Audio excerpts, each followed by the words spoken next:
The Department of Education this morning finally released their June status report. If you don't remember, the Department of Education is required to release a monthly status report on the 15th or the middle of the month each month on how IDR applications are being processed and how PSLF buyback requests are being processed.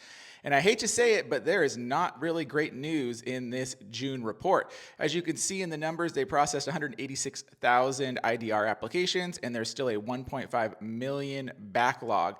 That's about 35% fewer applications processed in June than we saw in May.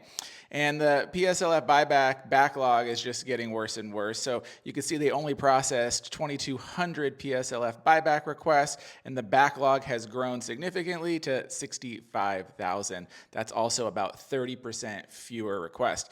And you have to remember that yesterday the Supreme Court allowed the layoffs at the Department of Education to move forward. So we were already seeing a slowdown, and now I am very concerned about a future slowdown, especially with how long PSLF buyback is taking.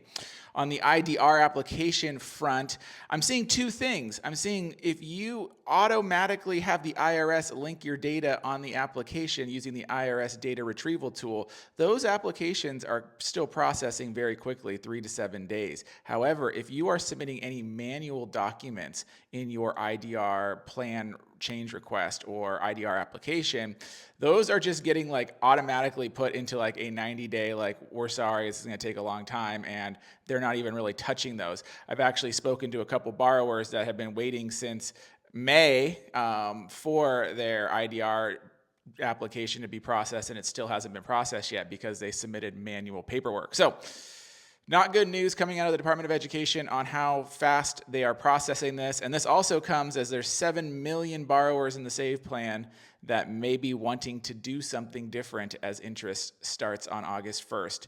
I don't know. Can they handle that? It's not looking that great. So more to come. I'm sure we're going to hear a lot of stories about this in the next couple days, but I wanted to show you the real data and get this to you so that you can understand what's happening with the Department of Education and income-driven repayment plan processing. As always, like, follow, and subscribe, and we will bring you the latest in higher education and personal finance news.